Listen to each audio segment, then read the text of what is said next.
Hello everyone, it's your favorite channel in space here, back with another SMP, Vampire SMP video. Specifically, there's something that's I've always found a bit odd, is Martyn's death. More specifically, that I don't think he died for the reasons that are given. I actually think there is actually a deeper, more complex reason for why Martyn died at the end of Vampire SMP, and not because of two sires. So, without wasting any time, let's get into it. Now, the given explanation of why Martyn died in Vampiresmp in this 9th episode was because when Dr. Legs tried to turn him, he had already Appo's blood in his system, so the body could not handle two sires and so died. However, this doesn't make a lot of sense if you actually think about it for a second. First of all, is that Cleo's over there, who've had other vampire blood in her system, but I've heard people say, oh, well, maybe it's because it's worn out of her system, which sounds like a normal enough explanation. Clearly, Cleo has not been exposed to vampire blood in so long that it no longer counts. However, I don't think that makes a lot of sense, because A, she is still benefiting from the lack of aging, or at least slowed aging, but also, and more specifically, that we know that Cleo had partially a urge, somewhat magical, to come back to Oakhurst. So all these things put together implies that the vampire blood is still affecting Cleo, but not enough that Scott couldn't turn her without resulting in Cleo's death. But this gets even more specific when you think about it, is mostly because there is no reason to believe that this is actually a factor. Because if you really look at what it said in the episode, it's just kind of something characters just say as like an explanation of what could have happened, but no one seems to confirm it. We don't have a character like Scott or Cleo, who is more knowledgeable of vampires, say, oh yeah, that's totally a thing. It's basically just something they come up with as an excuse to get Legs to calm down. Which, granted, worked, but doesn't seem to be something that was mentioned beforehand. In fact, no one, and I don't think anyone else knew about it ahead of time, because I think someone, if they knew that was already mechanic at play, would have berated Appo for it, saying, if you knew he had blood in his system, he died because you weren't forthcoming. But nobody does that. I mean, people in Vampire SMP have hated each other or gotten into fights over way less than the death of someone during a peace treaty. But this also gets into another factor. Is specifically, so if we know the vampire blood didn't kill Martyn there, then why did he die? Because he obviously is dead. This isn't a theory about how Martyn is secretly alive somewhere. In fact, this ties into another thing I've noticed. Why did Reinhard die? Reinhardt, depending on how you want to say it. This is something that no one's pointed out, but even in most of the time, with one or two exceptions, at least during a dying situation, a character, when killed by a vampire, has usually turned.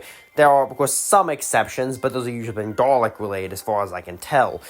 But, as far as I remember, I don't recall Reinhardt eating garlic before that point.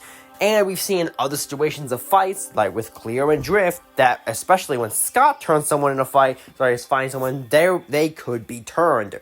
But Reinhard didn't turn, he also died. So, what's going on here? We have a case of two people dying when logically they should have been turned.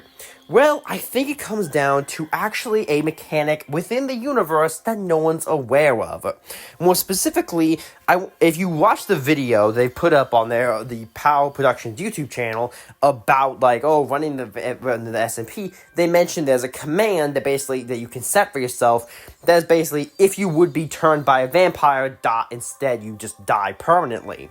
Now, this could just be a complete out-of-universe situation. It's not a thing that exists in-universe. However, there is text associating with it, basically implying that you are choosing to make a very big sacrifice by having that set on. Which, a lot of the text in that font is, while not explicitly in-universe text, is clearly relating to in-universe things. So willingly choosing to die rather than being turned to a vampire is something in play, at least hypothetically. So, what the conditions for that being turned on? Well, I think it comes down to either on some level wanting to be a vampire / willing to, or a complete denial of becoming one. More specifically, if there is no ability or desire to become a vampire, this effect is effectively turned on and therefore will kill the target instead. But if there's some part of the target that wants to be a vampire, or at least accepts it, then the turning process happens as before stated. But you might think there's a lot of other times characters have been turned unwillingly. Well, the only way to go through my theory correctly is to go over every time the character has been turned or died, and then look over and see if it lines up with the evidence. So let's get into that.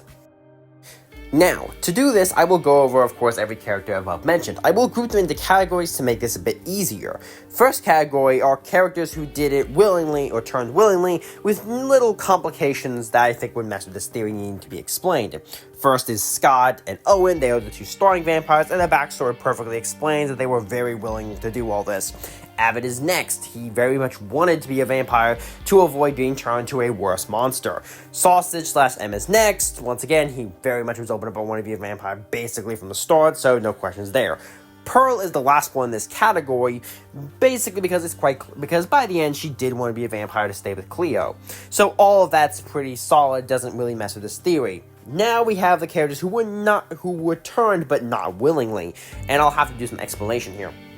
Starting with Pyro. Pyro is a bit of a confusing mess because we don't know that much about him or what he was like as a human because he was turned so early. However, what we know of his backstory, he already had a bit of a dark side long before he came to Oakhurst, with the murdering of the guy who stole his work and such. So I think it's still possible to say that he already had enough of a dark side that would have welcomed/embraced the powers of vampirism, that it was enough to count, so he was turned. Shelby is next. Shelby actually has a fairly decent explanation, as she very quickly adjusts to being a vampire with the context that she'll have all the time in the world to hunt down supernatural urban legends and all that stuff.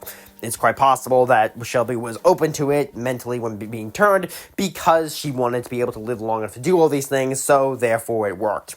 Next is Cleo. Cleo's part was now where we start getting a bit tricky, but it is possible that on some level she was somewhat jealous of her mother or willing to embrace the vampires on some level. Although, of course, the fact she basically spent her entire life acting as part of the society could have also partially counted for that. Next up is Drift. Drift is a bit of a complicated explanation, I think, as she has, in my opinion, the hardest explanation in this theory. But my working statement on this is possibly that what we see later. She likes the power of it, she likes being in control, and how a lot of her fears are gone. It's possible that counted for it, although she is the biggest thorn in this theory, in my opinion. Last in this category is Dr. Legs/Lagundo. This might seem completely insane because nothing about him suggests he ever wanted to be a vampire. Every time it's suggested, he shoots it down as fast as he can. Or does he? Dr. Legs is a man who has done a lot of bad things, and is, by his own definition, not a good person. The person who knew him best, Owen, openly called him not a good person. And granted, I don't think that's entirely fair to Dr. Legs. His whole story is a lot of a redemption one. But there is the fundamental truth that Dr. Legs is not necessarily the most fundamentally good person. And the fact that he has darker urges and darker impulses that, especially when turned into a vampire, immediately came out and started going wild, which I think is what happened here. That darker part of him was willing to become a vampire to cause damage, havoc, and just act wild and insane, and so was willing for it. Now, with that case, we now have the odd cases, ones where I think the exceptions to a rule must come into play. We'll start with Martyn himself. We'll start with Oppo. Oppo might seem a situation very similar to Martyn, a character who didn't want to become a vampire, but was turned, but unlike Martyn, didn't die. My opinion on this actually works out quite simply. Oppo was far more willing to become a vampire in this case, because if you notice Martyn's language as he goes into this, his language will have the darkness for a brief time and then be back into the light. He uses language like that. That's his reasoning. He doesn't want to be a vampire. He's not even necessarily willing to be one. He just wants to use it as a very quick stop to get out, which Oppo, unlike him, was much more willing to be a vampire. She traded her life so then another person could be safe. Therefore, she was willing to accept that. Next up is Abolish. Abolish might seem very similar to Martyn. He just wanted to be a vampire temporarily and then get out, so why didn't he die? Very simple.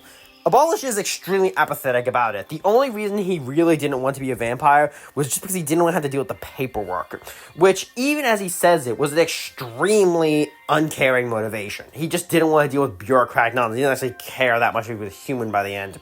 And we see later he becomes a sort of half-vampire, so once again, he didn't seem to have that much issue with it. Next up, we go back to Martyn. Once again, I've explained the entire video, so I won't go into too much more detail on this. But also is that what I've seen of Martyn's videos and everything, he was also never really convinced to become a vampire at all. He was never tempted in any major ways, for the most part, at least not compared to pretty much literally everyone else. And then lastly, we have Reinhardt. Reinhardt is actually a bit complicated because he, unlike Martyn, has been tempted. At least twice, majorly. In fact, one of the times he came extremely close to join the vampires willingly. So how come was he not willing to? Well, quite simple. Those were earlier in the mid part of the series. He was far less hard in his hatred of the vampires at that point. Episode 8, Ren was a very different beast. He was a man who has been through a lot, lost pretty much every single one of his friends, saw death and chaos and destruction, and he was hardened and was just not interested at that point anymore. He could not be convinced. He could not be tempted. He would live and die a human. In fact, it's not even, in my opinion, not even clear if he would have accepted the terms of the deal to begin with. He was basically resisting it even before Martyn died. I'm not even sure if he would have willingly done it at that point. Maybe if it worked out for Martyn, maybe. But even then, I'm not sure. But, so, fundamentally, that's my theory on that the characters in some way were willing participants to become vampires, and those who died without it didn't, as they were not willing. Now, of course, obviously, that is total fan speculation.